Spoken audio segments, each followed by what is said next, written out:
어제 본문과 이어지는 본문입니다. 1절부터 11장 1절부터 35절까지는 이미 이루어진 역사입니다. 다니엘이 예언할 때는 앞으로 이루어질 역사지만 오늘 이 시간 우리가 읽는 지금 입장에서 보면 이미 그대로 이루어진 역사지요. 그리고 이제 36절부터 45절까지는 이제 이루어질 역사죠. 우리의 입장에서 아직 미완성된 예언 파트라고 하는 것입니다. 그러니까 다니엘 입장에서는 11장 전체가 앞으로 이루어질 예언이지만 우리 입장에서는 1절부터 35절까지는 이미 이루어진 역사고 36절부터 45절까지가 이제 예언 파트, 이루어질 역사다라고 하는 것입니다. 그래서 우리 어저께 1절부터 쭉 좀 살펴보면 이건 예언 파트고 이루어진 역사이기 때문에 전 세계의 역사를 조금 알아야 11장이 해석이 됩니다. 다시 한번 어제 이어서 조금 더 말씀을 드리면 바벨론 때 이제 벨사살 왕을 마지막으로 바벨론이 이제 무너지지요. 망합니다. 그리고 나서 어저께 2절 보면 뒤에 새 왕이 다시 세워질 것이라 했는데 이 새 왕이 누굽니까? 바사와 메데, 그러니까 페르시아를 상징하는 것인데 이 새 왕이 첫 번째 왕이 고레스 왕입니다. 고레스 왕이 즉위를 딱 하고 나서 어떤 이상한 민족이 포로로 끌려가 있으니까 너희 나라로 돌아가라 이렇게 얘기하죠. 그래서 포로 해방이 되는 거예요. 고레스 왕이 이제 페르시아 중요한 왕, 1대 왕이고 두 번째가 이제 다리오 왕입니다. 이 다리오 왕 때 11장의 환상을 다니엘이 보지요. 그래서 어저께 1절 보니까 내가 또 메대 사람 다리오 원년에 일어나 이렇게 얘기했으니까 이 다리오 왕 원년에 본 환상이 바로 오늘 11장 환상이다라고 하는 것입니다. 그러니까 페르시아 시대죠. 바벨론 시대가 무너지고 페르시아 시대. 그러니까 이미 지금 다니엘의 나이가 굉장히 많은 거예요. 85세 이후로 되는 아주 나이가 많은 때입니다. 그리고 세 번째 왕이 아하수에로 왕입니다. 아하수에로 왕 어디서 많이 들어봤죠? 에스더 남편이에요. 이 사람이 에스더 남편, 강한 해군력을 가지고 아버지가 못다 이룬 그리스를 침공했던 그 아하수에로 왕 에스더의 남편이 바로 이 세 번째 강력한 왕, 성경에 나오는 예언된 왕입니다. 그리고 네 번째 왕, 뒤에 어저께 2절 보니까 그 후에 넷째는 그들보다 심히 부유할 것이요. 그러니까 이 왕이 아닥사스다 왕이에요. 이 아닥사스다 왕 때 이제 그리스를 침공하고 전체 영토를 전 세계사에서 영토를 확장하려고 막 부흥했던 막강 해군을 운영했던 사람이 바로 아닥사스다 왕. 이 왕이 누구에게 패합니까? 그리스 알렉산더에게 패하죠. 알렉산더 왕에게 무너집니다. 그래서 그리스부터 인도까지 알렉산더가 싹 다 이제 먹어버리는 거예요. 그래서 이 21절에 나오는 또 그의 왕위를 이을 자는 한 비천한 사람이라 나라의 영광을 그에게 주지 아니할 것이나 이 사람 누구예요? 알렉산더를 이야기하는 거예요. 이 사람이 갑자기 죽기 때문에 자기 아들에게 오늘 예언처럼 자기 땅을 주지 못하죠. 그 아래에 4명의 장군에게 그 땅을 이렇게 분할통 지방식으로 이 땅이 넘어가게 되는 것입니다. 그래서 4개 중에 어저께 2개 남쪽과 북쪽을 살폈습니다. 남쪽이 애굽 왕조라 그랬고 북쪽이 시리아 왕조라 그랬습니다. 애굽 왕조의 이름을 우리 이 고대사에서 프톨레미 왕조 들어보셨죠? 프톨레미 왕조가 이 왕조예요. 애굽 왕조예요. 그리고 시리아는 셀류코스 왕조 들어보셨을 것입니다. 세계사 시간에 프톨레미 왕조와 셀류코스 왕조가 싸우기 시작하는 것입니다. 싸우다가 같이 망할 것 같으니까 이제 시리아 왕이 애굽 왕이 시리아 왕에게 자기 공주를 시집 보내죠. 공주를 시집 보내는데 시리아 왕이 셀류코스 왕이 자기 정부인을 폐위시켜 버리고 새 장가를 드는 거예요. 그리고 시간이 지났습니다. 근데 폐위된 이 왕이 다시 복귀하는 일이 벌어지거든요. 힘이 생기니까 이 정부인이 어떻게 할까요?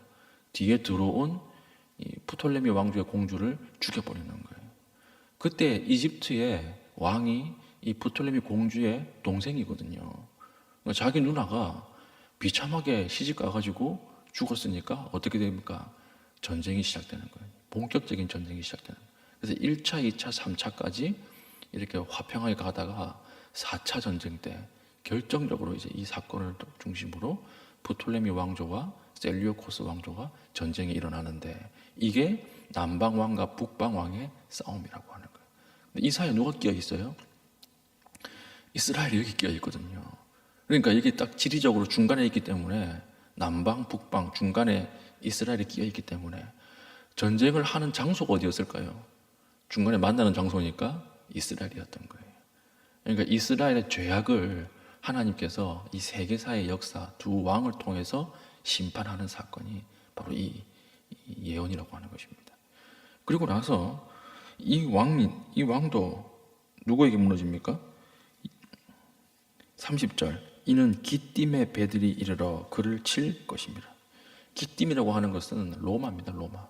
로마를 이야기하는 것입니다. 기띔의 배들로 인하여, 그러니까 로마에 의해서 이 왕조도 무너지는 거예요.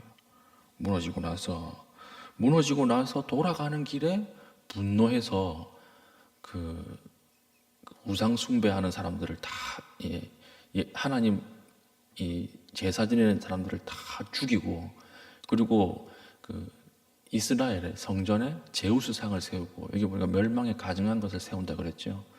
이 가장 거룩하게 생각하는 지성소에 제우스상을 세우는 거예요. 이 사람이 누구냐면 안티오커스 에피파네스라는 사람. 이 사람이 자기가 지고 돌아가면서 분노를 풀 데가 없으니까 이스라엘에게 다 풀어버리는 거예요.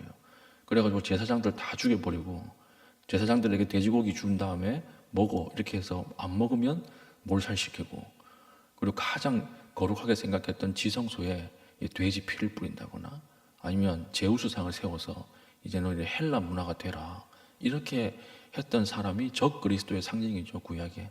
이 사람이 안티오커스 에피파네스라고 하는 사람. 이 사람이 로마에게 패해서 돌아가는 길에 엄청난 살육과 이 공포스러운 정치를 하게 될 것이다. 이 이야기까지가 35절 내용입니다. 그러니까 이제 모르고 읽으면 무슨 말인지 모르는데, 알고 읽으면 역사가 그대로 진행이 된 거예요. 그래서 이 성경을 믿지 않는 학자들 있지 않습니까? 이 사람은 이게 어떻게 예언으로 쓰여질 수가 있나? 이렇게 정확하게 쓰여질 수가 있는가? 이건 다 경험한 사람이 뒤에 일어난 일을 기록하면서 쓴 것이다. 예언이 아니다. 이렇게 치면 성경이 믿을 수 있는 거 아무것도 없죠. 그렇죠. 근데 너무나 정확하게 이렇게 미리 기록이 되어 있는 사실이다라고 하는 것입니다. 그럼 우리가 1절부터 35절까지 보면서 무엇을 깨달아야 할까요? 1절부터 35절까지가 정확하게 일어날 일이라면 36절부터 45절까지도 어떤 일입니까? 정확하게 일어날 일이다. 이것을 알고 읽는 거예요. 나중에 종말에 일어날 일도 하나님 정확하게 일으키시겠구나. 이것을 보면서 신앙을 끝까지 붙잡는 것, 이게 중요한 것이라고 하는 것입니다. 여기 지금 세계사를 통해서 가장 많이 나오는 단어가 뭐냐면 때에 관한 관념이에요. 시즌, 때라고 하는 낱말이 제일 많이 나옵니다. 보니까 24절, 그가 평안한 때에 이렇게 되어 있죠. 평안한 때에. 27절, 이 두 왕이 마음에 서로 해하고자 하여 한 밥상에 앉았을 때에 이렇게 되어 있습니다. 때. 29절, 작정된 기한에 그가 다시 나와서. 그러니까 왕이 나오는 것도, 화평을 하고 전쟁을 하고 나오는 것도 누가 작정한 거예요? 하나님이 작정한 그때에 나온다라고 하는 거예요. 그리고 마지막 35절, 마지막 때까지 이르게 하리니 아직 정한 기한이 남아 있습니다. 지금 가만히 보면 세계 전 역사가 제국의 힘에 의해서 움직이는 것처럼 보이지만, 다니엘이 환상 중에서 무엇을 본 것입니까? 모든 이 제국의 예루살렘을 단합한 것, 협상에 실패한 것, 전쟁을 일으킨 것, 제국들끼리 연대하고 배반하는 것까지도 누구의 때에 이루어지는 것입니까? 하나님의 정한 때에 이루어지더라라고 하는 것을 본 거예요. 이게 참 중요한 메시지입니다. 신앙은 무엇입니까? 하나님의 때를 분석하고 그 때에 맞게 순종하는 것. 그게 신앙입니다. 하나님이 주신 때가 있거든요. 요나의 때가 있고 예레미야의 때가 있어요. 요나의 때는 그냥 말만 해도 사람들이 회개하고 자복하고 하나님 앞에 돌아오는 때입니다. 이때는 전도할 때예요. 그렇지 않겠습니까? 예레미야의 때는 믿는다고 얘기하면 끌려가서 죽던 때예요. 그때는 신앙인이 뭐 해야 돼요? 순교해야 되는 것입니다. 그러니까 하나님께서 다 일을 진행하실 때 그 때와 시즌에 맞게 진행을 하신다라고 하는 것입니다. 그래서 우리 전도서 3장 보면 때에 관한 이야기가 길게 나오죠. 제가 읽어드리겠습니다.